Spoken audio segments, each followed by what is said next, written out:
बिस्मिल्लाहिर्रहमानिर्रहीम। अस्सलाम वालेकुम 10th क्लास। आज हम लेक्चर नंबर 23 स्टार्ट कर रहे हैं और लेक्चर नंबर 23 में हम यूनिट नंबर 9 और इसका थ्योरम नंबर 4 कवर अप करेंगे। तो हमारी आज की हदीस है कि रसूल सल्लल्लाहु अलैहि वसल्लम ने फरमाया, हमेशा सच बोलो। मतलब जो भी सिचुएशन हो, जो भी हालात हो, आपके हक में जो चीज़ अच्छी है या बुरी है, तो हमेशा आपको सच ही बोलना चाहिए। अब हम अपने थ्योरम की तरफ आते हैं। थ्योरम हमारा है चैप्टर यूनिट नंबर 9 में, if two chords of a circle are congruent, if two chords of a circle are congruent,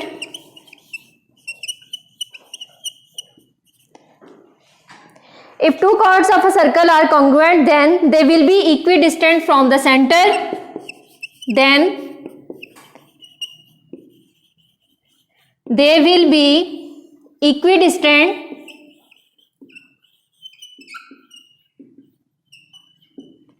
from the center,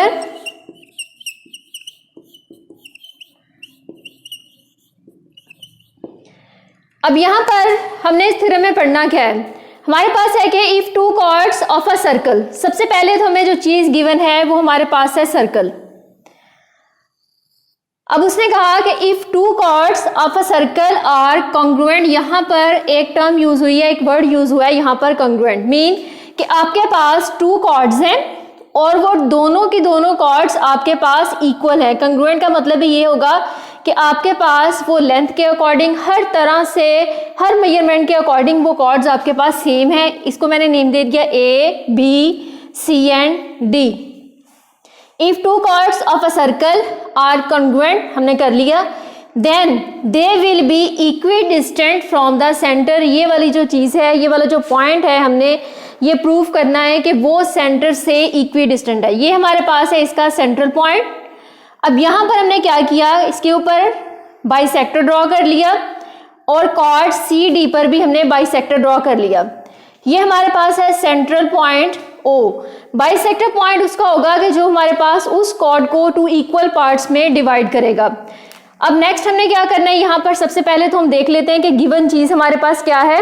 A B and C D are two chords of a circle with centre at O, और इस point को आप name दे दें H और इस point को name दे दिया के का।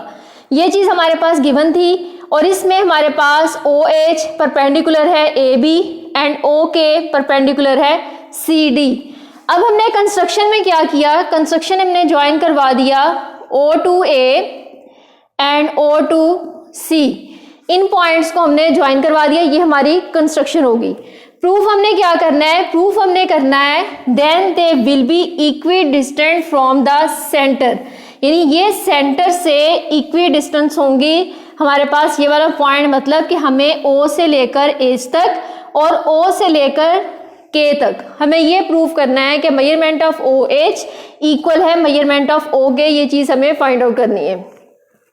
गिवन हमारे पास था A B and C D two chords of a circle, O H perpendicular to A B and O K perpendicular to C D. ये चीज हमारे पास गिवन थी। कंस्ट्रक्शन में हमने क्या किया, join O to A and O to C.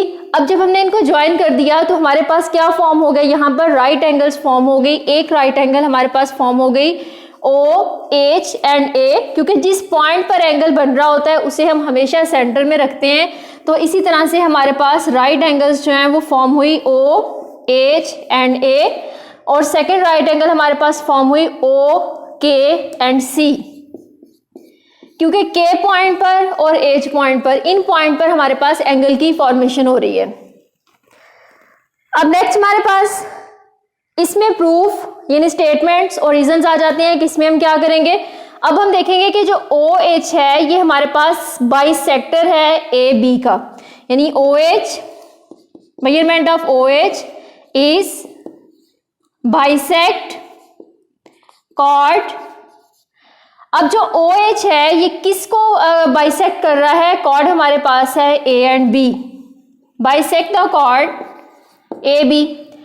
अब ये अगर इसको बाइसेक्ट कर रहा है, ओ एच हमारे पास ए बी को बाइसेक्ट कर रहा है, तो इट मीन्स के अगर हमें measurement of A H find करनी है, ए से लेकर एच तक की जो मेजरमेंट होगी हमारे पास, मेजरमेंट ऑफ ए एच, वो इक्वल होगी किसके, अगर हम इस सारी कॉर्ड का ए और बी का हाफ लेंगे, half measurement of A B, क्योंकि अगर हम ए बी का हाफ लेंगे तो हमारे पास measurement of A H find हो जाएगी। सपोज करें कि यहाँ से लेकर यहाँ तक जो कंप्लीट कॉर्ड है उसकी लेंथ अगर 4 आ रही है, तो मुझे ए से लेकर एच तक की लेंथ फाइंड करनी है, तो मैं 4 का हाफ करूंगी तो मुझे पता चल जाएगा कि ए से लेकर एच तक की मेजरमेंट मेरे पास 2 आ जाएगी।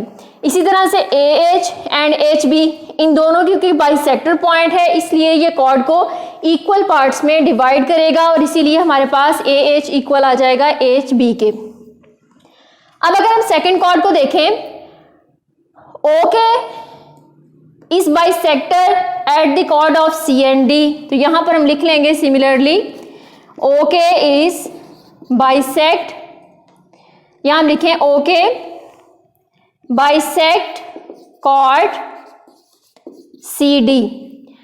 अब अगर ओके सी डी को बाइसेक्ट कर रहा है, इट मीन्स के इसको ये 2 इक्वल पार्ट्स में इस कॉर्ड को डिवाइड कर रहा है, तो अगर ए से लेकर एच तक ए एच इक्वल है half measurement of A B, same as it is C K equal है half measurement of C D. जिस तरह से हमने इसका लिया, इसी तरह से अगर हमें सी के की वैल्यू चाहिए तो हम इस पूरी सी और डी कॉर्ड को हाफ करेंगे तो हमारे पास मेजरमेंट ऑफ सी डी आ जाएगी। ये हमारे पास यहाँ तक 2 कॉर्ड्स को यूज करते हुए हमने किया। और हम यहाँ पर हम ये भी देख सकते हैं कि जो ओ एच है वो परपेंडिकुलर है A B and O K perpendicular है सी डी।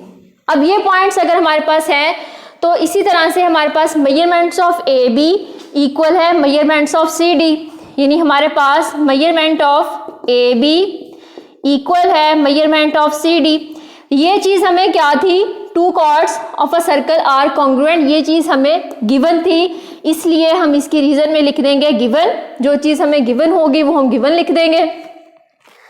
अब नेक्स्ट हमारे पास measurement of A H equal है measurement of C K, measurement of A H equal है मेजरमेंट ऑफ सी के, क्योंकि जब ओ एच इसके ऊपर बाइसेक्टर पॉइंट है तो इसको ये उसकी जो कॉर्ड है उसको इक्वल पोर्शन में डिवाइड कर रहा है, तो measurement of A H equal होगी मेजरमेंट ऑफ सी के।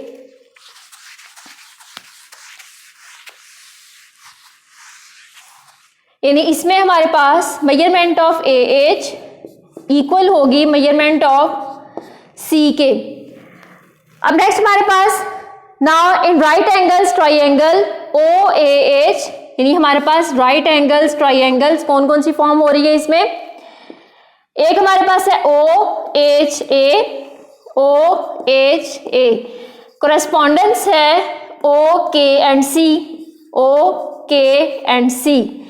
ये हमारे पास 2 राइट एंगल ट्राइंगल्स थी। ये वाली दोनों की दोनों हमारे पास जो राइट एंगल्स हैं ये हर तरह से इक्वल है, लेंथ के अकॉर्डिंग इक्वल है, इनकी बेसिस सेम है, हाइपो सेम है, मीन यहाँ पर सर्कल में हम देखें तो रेडियस उनका सेम है, और यहाँ से ए से लेकर एच तक की, सी से लेकर के तक की लेंथ भी हमारे पास सेम है। Measurement of O A equal है मेजरमेंट ऑफ ओ सी, ये पॉइंट भी हमारे पास यहाँ पर इक्वल है। अब जो ओ ए क्या है, ये हमारे पास हाइपो है, measurement of O A equal है मेजरमेंट ऑफ ओ सी।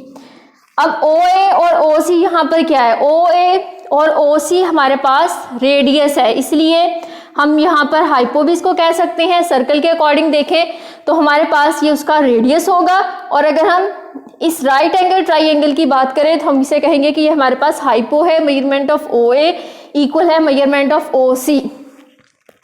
ये हमारे पास था radii of the same circle, हम यहाँ पर लिख देंगे रीजन में क्या है, ये हमारे पास है रेडियाई ऑफ अ सर्कल, यानी सेम सर्कल मीन उसी सर्कल के अंदर जो 2 राइट एंगल्स हमारे पास फॉर्म हुई थी उन दोनों के हाइपो पॉइंट है। अब next measurement of H equal है मेजरमेंट ऑफ सी के। अब हमारे पास ट्राइंगल ओ ए एच, अब हम राइट एंगल ट्राइंगल की नहीं, अब हम सिंपल अगर ट्राइंगल की बात करें, अगर एंगल के अकॉर्डिंग देखते हैं तो सेंट्रल पॉइंट में हमारे पास आ जाता। अब हमारे पास आ रही है triangle O A H, congruent है triangle O C and K. Triangle OAH congruent है, ये वाला हमारे पास जो साइन होता है ये साइन ऑफ कॉन्ग्रुएंसी होता है। ट्राइंगल OAH कॉन्ग्रुएंट है ट्राइंगल OCK। क्यों? क्योंकि जब हमने पिछला भी एक थ्योरम किया था, प्रीवियस थ्योरम में भी हमने देखा था कि सिमिलर में और कॉन्ग्रुएंसी में क्या डिफरेंस होता है। अगर कॉन्ग्रुएंट की बात हो रही है तो इट मीन्स के आपके पास जो ये ट्राइंगल है और जो ये वाली ट्राइंगल है ये अपने इस परपेंडिकुलर के अकॉर्डिंग, इस बेस के अकॉर्डिंग और इस हाइपो के अकॉर्डिंग सेम इसी ट्राइंगल की तरह है, इसकी हाइपो के अकॉर्डिंग, इसके परपेंडिकुलर के अकॉर्डिंग और इसकी बेस के अकॉर्डिंग। इसीलिए हमारे पास ट्राइंगल OAH कॉन्ग्रुएंट है ट्राइंगल OCK। अब जब ये पॉइंट हमारे पास फाइंड हो गए तो इसीलिए हम कह सकते हैं कि हमारे पास जो मेजरमेंट ऑफ OH है वो इक्वल है मेजरमेंट ऑफ OK। जो चीज़ हमने फाइंड करनी थी, उसने कहा था कि 2 कॉर्ड्स हैं आपके पास एक सर्कल में, इक्वल सर्कल में, और वो कॉन्ग्रुएंट है। वो हमने कह लिया कि हमारे पास कॉन्ग्रुएंट कॉर्ड्स हमने ले ली। Then they will be equidistant from the centre. ये चीज़ हमने फाइंड करनी थी कि वो सेंटर से इक्वी डिस्टेंट है। सबसे पहले तो हमने देख लिया कि जो OH है इसके ऊपर बाइसेक्टर है, इट मीन्स कि ये इस कॉर्ड को इक्वल पार्ट्स में डिवाइड करेगा। Same as it is OK भी इसके ऊपर बाइसेक्टर था, इसीलिए वो कॉर्ड CD को भी इक्वल पार्ट्स में डिवाइड करेगा। जब कॉर्ड कॉन्ग्रुएंट थी तो इनकी जो मेजरमेंट्स है A से लेकर H तक का जितना डिस्टेंस होगा उतना ही C से लेकर K तक का होगा। अगर हम H से B तक की बात करें और K से D तक की बात करें तो ये भी हमारे पास सेम होगा। OA एंड OC ये हमारे पास थे 2 हाइपो पॉइंट हैं जिसको हम रेडियाई ऑफ अ सर्कल कह सकते हैं, ये भी हमारे पास सेम था। OH भी इस कॉर्ड के ऊपर परपेंडिकुलर है, OK भी इस कॉर्ड के ऊपर परपेंडिकुलर है।